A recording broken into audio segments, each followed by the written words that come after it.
Shiko, tani pas marrjes në kontroll të veriut nga ana e qeverisë së Kosovës, sidomos pas rastit të Banjskës, më nuk rrezikohet veriu si një pjesë e Kosovës e veçantë. Tani nëse rrezikohet të tërë Kosova, sepse më Serbia ushtarakisht nuk mund të depërtoj përmes veriut.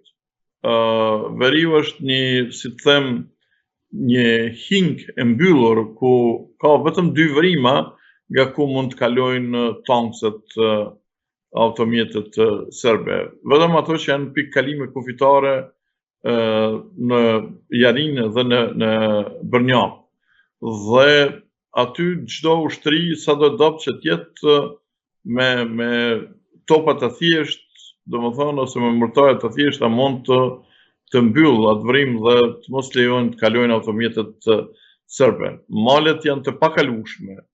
Dhe nëse Serbia vendos që të hyjë ushtarakisht në Kosovë, ajo nuk do ta bëjë këtë nga veriu, do ta bëjë këtë nga juglindja e vendit dhe ku mundësia për të depërtuar ushtarakisht është shumë e lehtë. Kështu që veriu nuk bie para në Prishtina.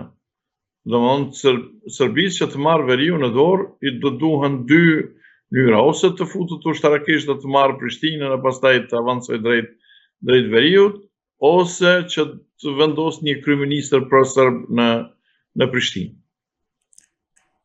A ka gjasa që Shtetet e Bashkuara të Amerikës ta lënë Kosovën të vetme përballë Serbisë, nisur nga ajo që pam në Shtëpinë e Bardhë mes Donald Trump dhe Volodymyr Zelenskit? Po kjo mund të ndodhë vetëm në rast se amerikanët heqin dorë nga Evropa, domethënë komplet, nëse strategjia e tyre konsiston me heqjen dorë, domethënë nga forcat e tyre nga Evropa, atë rast besoj që ushtarët e fundit që amerikanë nëse do të tërhiqeshin, do të tërhiqeshin nga Kosova.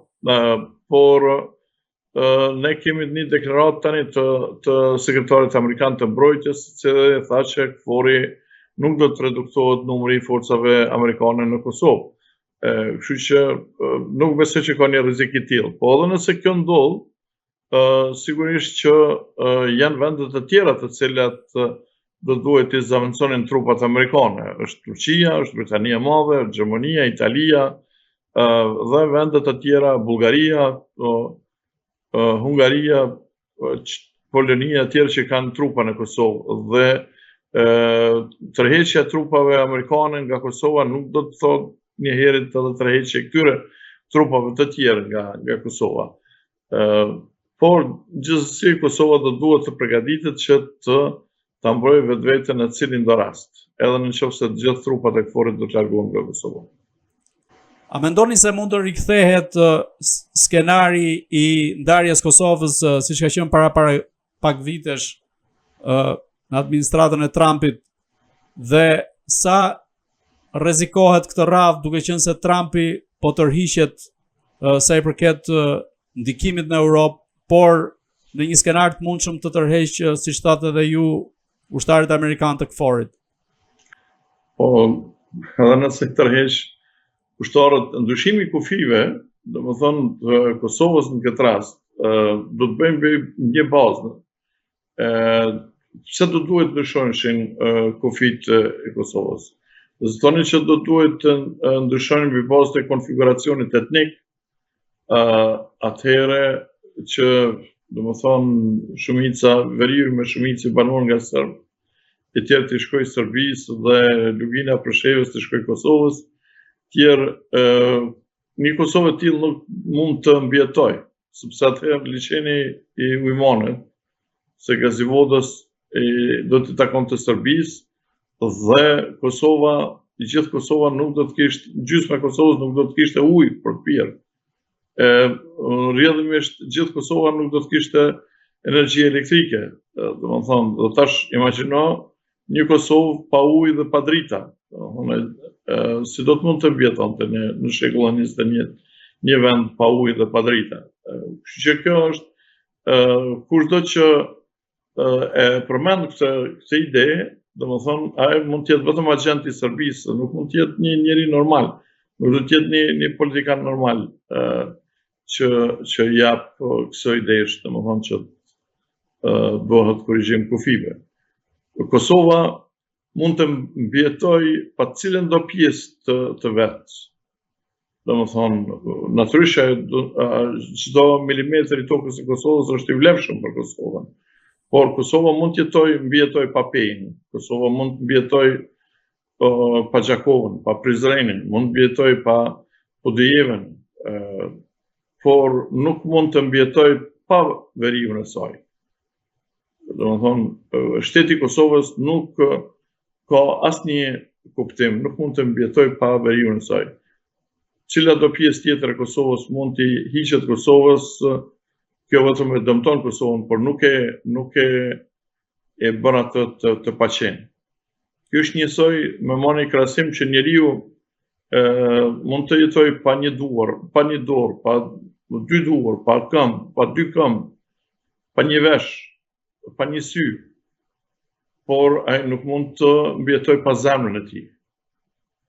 Kjo është, në këtë rast, veriu i Kosovës është zemra e Kosovës. Është edhe kështu që nuk ka kuptim të bëhet një korrigjim, njerëzit bëjnë korrigjime estetike e tjerë, domethënë i korrigjojnë veshët, hundën, fytyrën e tjerë, por ta japin zemrën në këmbim të diçkahit, çka do qoftë ai, kjo nuk ka kuptim. Domethënë sepse Kosova do të shndrojë në një kufom atëherë. Presidenti Donald Trump po shqyrton mundësinë e dërgimit si ambasador të Shteteve të Bashkuara të Amerikës në Serbi Rod Blagojevic.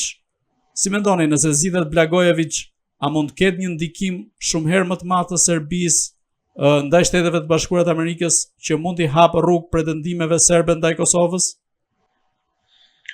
Po, nuk e di tani, po besoj që kushdo që tjetë ambasadë i Shtetit Bashkuar të Amerikës, ai mund të ketë ndikim, por nuk do të mund të drejtoj tërësisht politikën amerikane, domethënë sepse atë e bën Trump, dhe ambasadori është vetëm një përçues i asaj politike. Tani nëse Trump vendos që të dërgojë një serb etnik në Beograd, ambasador, dhe një shqiptar etnik, ambasador në Kosovë,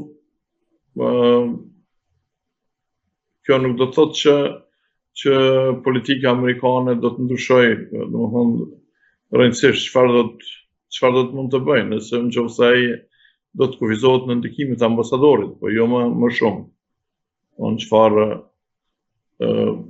kjo, unë besoj që politika e Trump karshi Kosovës nuk do të jetë negative.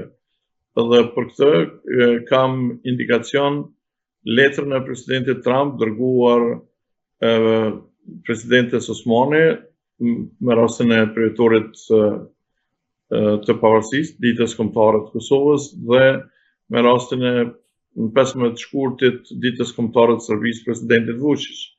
Derisa letra dërguar presidentit Vučić ishte krejtësisht me tone diplomatike, letra dërguar presidentes e Kosovës ishte krejtësisht e ngrohtë, miqësore dhe fuqishme, ku thoshte se Kosova është një komb i vendosur dhe i qëndrueshëm, një kompliment jashtëzakonisht të madh për Kosovën.